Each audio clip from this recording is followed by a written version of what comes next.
Bonjour à tous et bienvenue sur la chaîne des Tortues Nomades. Et bien, je suis bien contente de vous retrouver parce que comme vous avez vu la semaine dernière, j'avais pas pu vous faire de vidéo parce que oui, on a pris un petit peu de vacances aussi, vacances au repos, puisqu'on est parti un petit peu avec des amis et du coup, j'en ai profité pour passer du bon temps avec eux et donc pas de montage de vidéo pour la semaine dernière. Là, je reprends maintenant notre troisième et dernière destination, notre road trip dans les Landes. Et nous avons découvert un joli petit village, c'est un peu notre coup de cœur quand même avec Laurent, qui s'appelle la Bastide d'Armagnac. Alors, nous avons vraiment été charmés par ce petit village médiéval, niché au cœur de la Gascogne. C'est vraiment fantastique. C'est comme si le temps s'était vraiment arrêté. Donc, vous allez pouvoir voir des rues pavées, la place royale. Vous avez aussi des belles maisons en colombage et également de belles arcades qui nous ont littéralement transportés dans une autre époque. Vous allez voir ça, c'est merveilleux. Nous allons commencer donc cette vidéo d'abord pour savoir où pouvons-nous nous garer quand on est en camping-car ou en véhicule aménagé, quand on veut visiter la Bastide d'Armagnac. Vous avez donc cette petite aire de camping-car tout près du village, ce qui est très pratique pour pouvoir le visiter. Je vous laisse visionner la petite vidéo de présentation et puis on se retrouve tout de suite après. Coucou les amis, eh bien ça y est, on est à notre troisième étape et dernière malheureusement, puisqu'il faudra encore repartir samedi. Mais voilà, on est arrivé depuis hier, on est à la Bastide d'Armagnac. Alors, je crois que sur les trois villages que l'on a fait, c'est le plus touristique. Hein, voilà. Donc c'est aussi une bastide, on ira faire un petit tour dans le village je pense d'ici samedi de toute façon, donc on vous montrera tout ça. On a trouvé un endroit pour dormir ces 3 jours. Donc je vais vous montrer, c'est une aire de camping-car municipale qui est complètement gratuite. Vous avez les emplacements et l'eau gratuite. Il n'y a pas d'électricité par contre, donc il faut être un petit peu autonome au niveau de l'électricité. Alors c'est une aire de camping-car qui est fermée l'hiver parce que les emplacements sont uniquement sur l'herbe. Donc à côté vous avez une petite route, d'ailleurs on entend un petit peu les voitures. Il y a un petit peu de circulation le jour mais c'est pas bien gênant et la nuit c'est vraiment très calme. Donc comme je vous disais on est arrivé hier soir, il faisait hyper chaud donc on était un peu KO et là je vous ai pas du tout filmé notre arrivée. Mais par contre alors on va faire un petit tour sur l'aire si vous voulez bien. Alors, vous avez les poubelles ici, en haut de l'aire.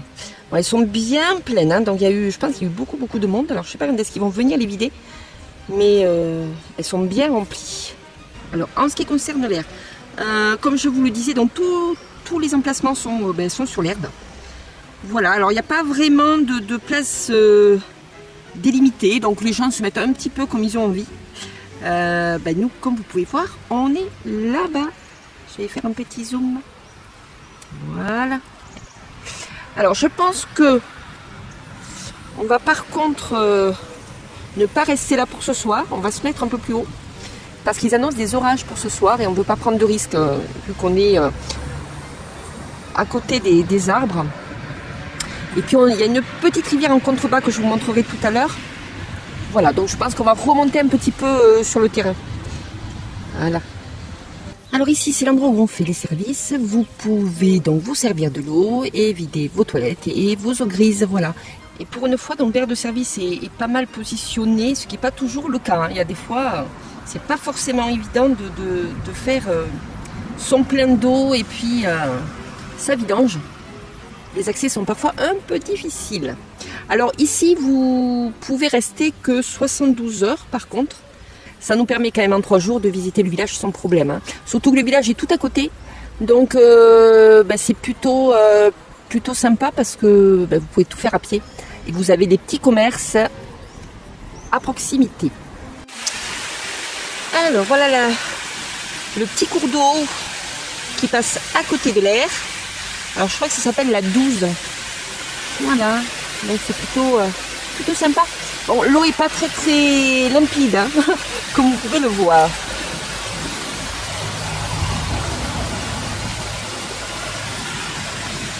Alors pour tout vous dire, ce matin, on devait normalement aller au marché. Alors il ne fait pas très beau.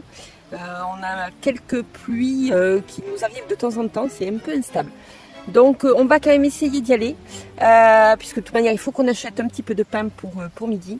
Donc on va essayer d'aller au marché, donc je vais essayer de vous filmer un petit peu tout ça. Voilà, on se retrouve tout de suite après.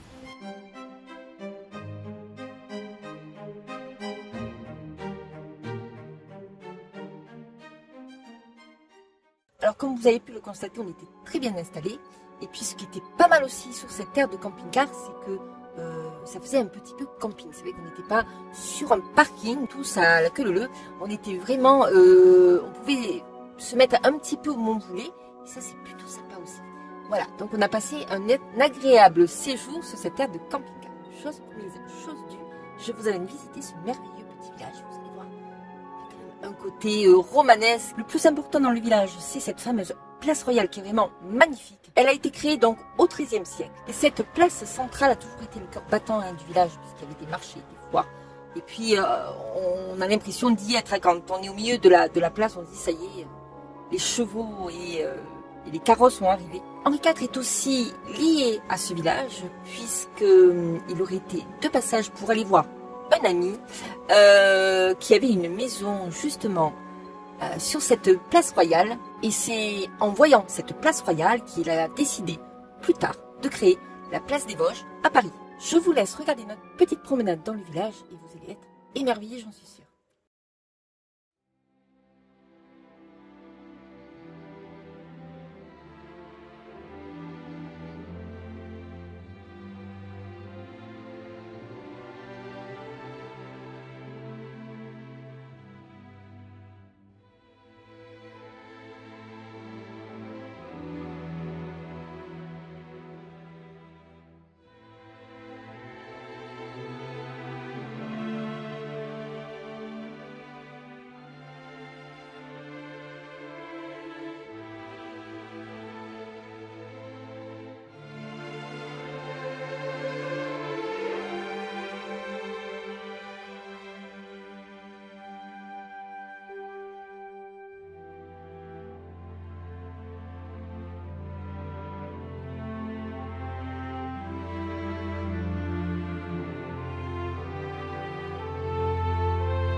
Et ensuite, évidemment, on en a profité pour aller encore goûter les spécialités de la région. Donc, on s'est offert un autre petit restaurant. Vous avez vu, on en a quand même pas mal profité pendant ces vacances. Alors, on ne pourra pas faire ça quand on sera à 100% voyageur.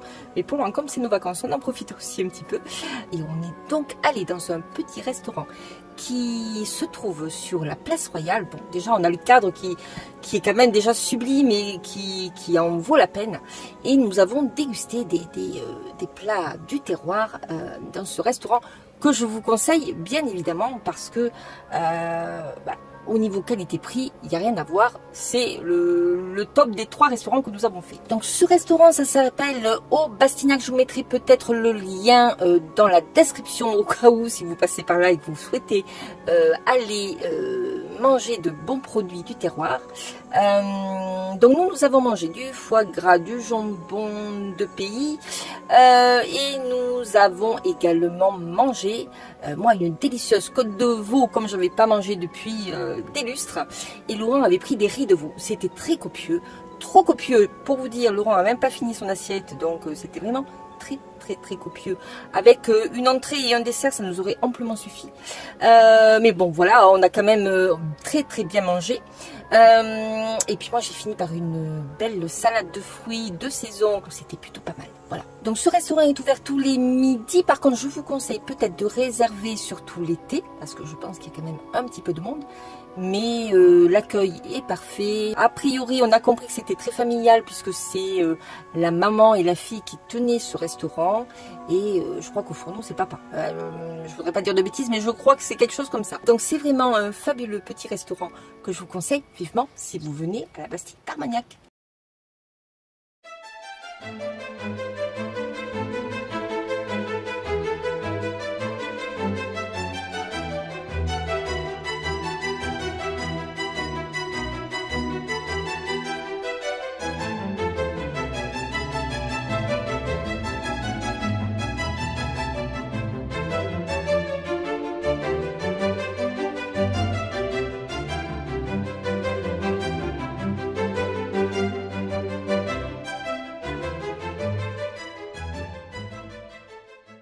Évidemment, nous ne pouvions pas repartir sans visiter l'écomusée du château Garot, qui est le musée de l'Armagnac. La Bastille d'Armagnac se situe vraiment dans le territoire de l'Armagnac. Ce qu'il faut savoir, c'est que l'Armagnac est une des plus anciennes eaux-de-vie de France, avec son histoire qui remonte à plus de 700 ans tout de même. L'endroit où se situe la Bastille d'Armagnac est un endroit idéal pour fabriquer de l'Armagnac. Alors, grâce à son climat tempéré et à la richesse de ses sols. L'Armagnac était surtout utilisée à des fins médicinales. On disait même qu'elle avait des vertus thérapeutiques pour soigner la rage des dents et pour une meilleure longévité. Bon, après, on peut croire ce qu'on veut. Hein. Si vous avez une rage de dents, je vous conseille quand même de prendre rendez-vous chez un dentiste. Ce qu'il faut savoir aussi, c'est qu'il y a 3 appellations d'Armagnac.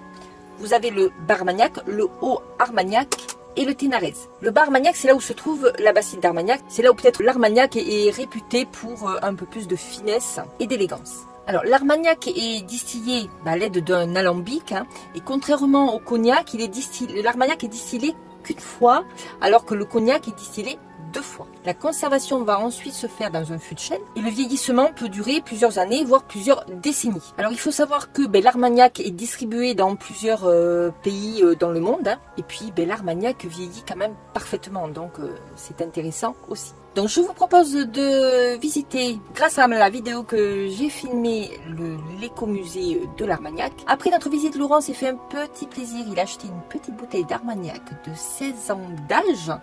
Et moi, je pense qu'il en a pour toute sa vie. Hein, mais bon, cela dit, moi je suis pas trop alcool fort, mais j'ai goûté une petite larmichette de cet Armagnac. Et on sent vraiment le fruit, hein, le goût du fruit de cet Armagnac. Il est vraiment très bon. Je pense qu'avec un petit sucre, ça pourrait faire l'affaire. Donc je vous propose de regarder la visite de cet écomusée et puis on se retrouve tout de suite après.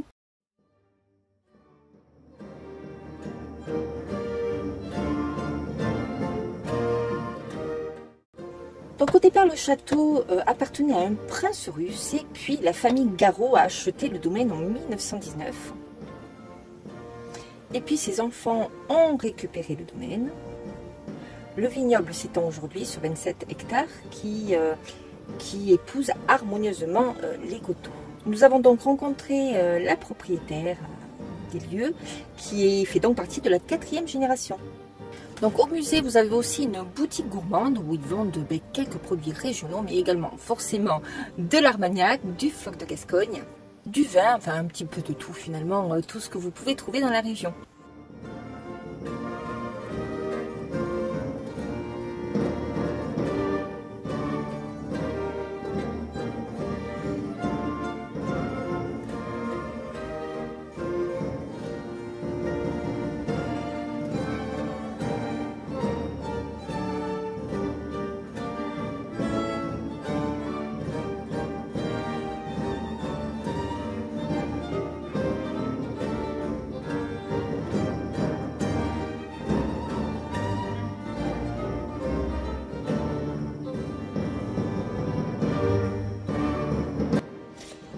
Ah oui, j'avais aussi oublié, ils font partie de France Passion, donc si vous souhaitez passer 1 à 2 nuits dans leur domaine, il n'y a pas de problème, ils vous accueilleront avec grand plaisir.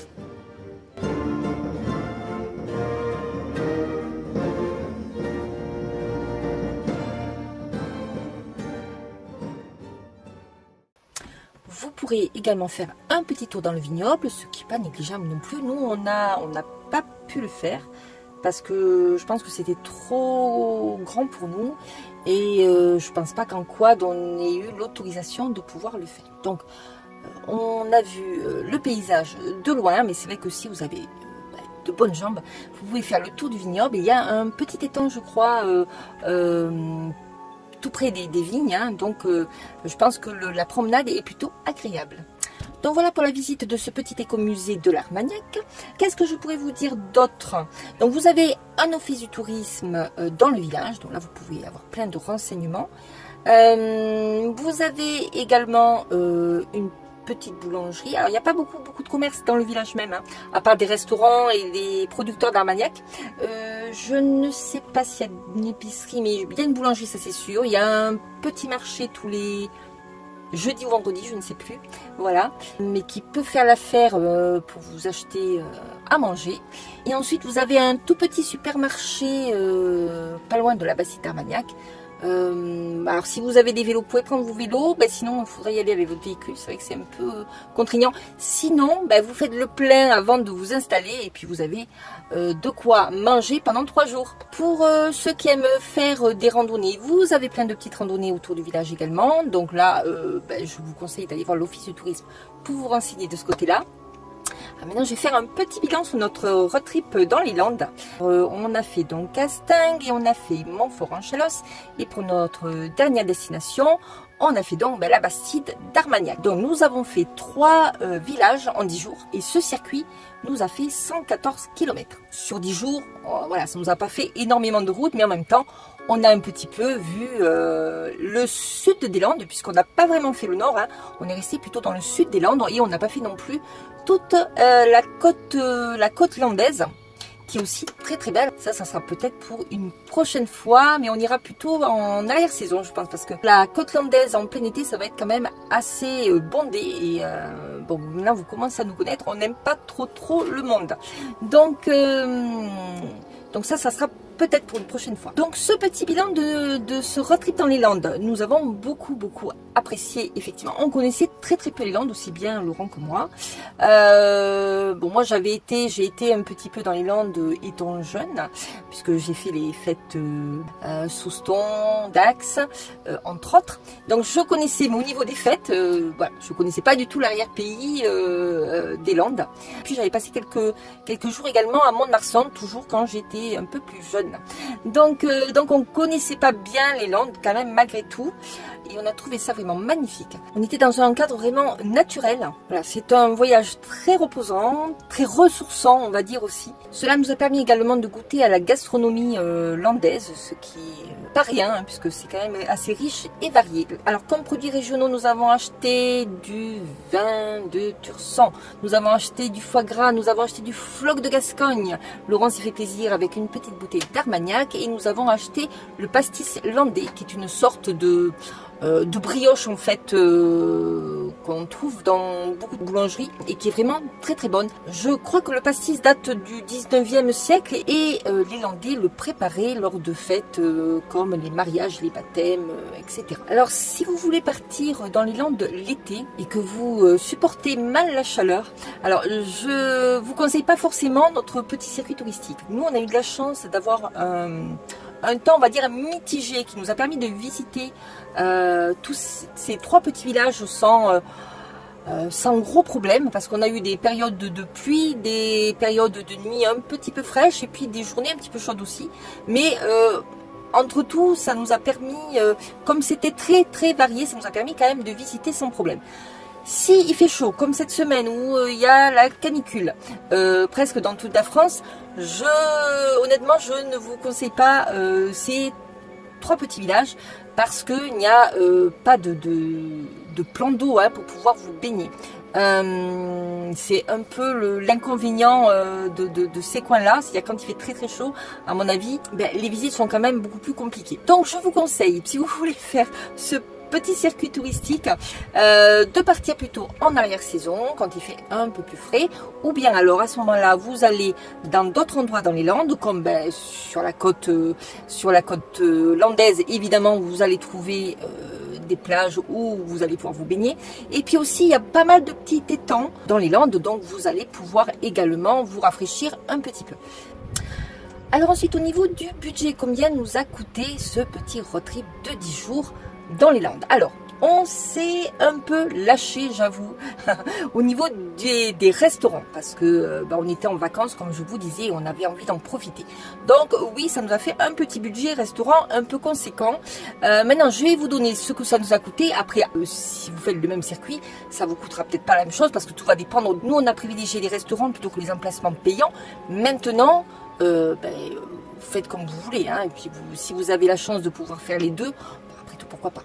Donc, pour le circuit, alors je parle que du circuit au niveau essence, c'est-à-dire Hastingues, Montfort-en-Chalosse, la Bastide d'Armagnac, qui nous a fait 114 km. Les 114 km nous a coûté en essence entre Turtle, donc notre camping-car, et Léon, notre quad, ça nous a fait un total en moyenne de 30 €. Le budget restaurant, alors là on a tout bouleversé, ça nous a coûté 280 €. Et on a fait 3 restaurants en tout. Au niveau des courses, on en a eu pour 110 € de courses pour les 10 jours. On a fait 2 musées, dans le musée de la Chalosse et le musée de l'Armagnac. Et là, on en a eu pour 16 € pour les 2 musées, ce qui est correct, hein. Et évidemment, on s'est un peu lâché sur les produits régionaux, puisque ça nous a fait un total de 116 €. Bon, là, c'est un petit peu l'Armagnac qui nous a un peu plombé, parce que sinon, c'était quand même dans les clous au niveau des produits régionaux. Et ensuite, au niveau de nos emplacements, on a payé 21 € pour 10 jours. Ben oui, c'est tout à fait correct. À 21 € pour 10 jours, ça fait 2,10 € par jour. Voilà, franchement, au niveau emplacement, là par contre, on a fait de sacrées économies. Alors, ce qui nous fait un total de 602 € pour nos 10 jours de vacances dans les Landes. Alors, évidemment, il faudrait qu'on rajoute l'essence que nous avons eue, donc pour aller de Thouars, parce qu'on est d'abord allé voir nos enfants à Pau, donc on a fait Thouars, Pau, Hastingues. Donc il aurait fallu qu'on comptabilise aussi ce circuit-là. Moi j'ai comptabilisé en essence que le petit circuit des Landes. Et voilà les amis, cette vidéo est terminée. J'espère que notre petit road trip vous aura plu. J'espère que vous aussi vous passez de très très bonnes vacances et que vous profitez bien. On se retrouve la semaine prochaine. Je vous ferai une petite vidéo un petit peu plus soft, parce que comme je vous disais, on était en vacances, donc j'ai filmé pas trop. N'oubliez pas de vous abonner, de mettre le petit pouce, ça aide un petit peu notre chaîne aussi. Et je vous remercie pour ce petit geste. Si vous aussi vous avez eu la chance de partir dans les Landes en vacances ou autre, ou si vous vivez dans les Landes, ben, n'hésitez pas à laisser un petit commentaire pour me dire où vous avez été, où vous habitez, pour me donner ben, d'autres lieux de vacances. Voilà, donc je vous fais de gros bisous, je vous dis à très très vite, à très bientôt. Bisous, ciao ciao.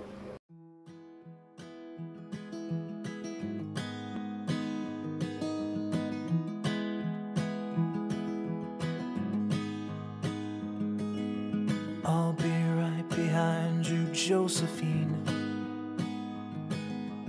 I won't leave you waiting in between. And the cigarette you bummed from me is almost burning out. You suck it till your fingers burn.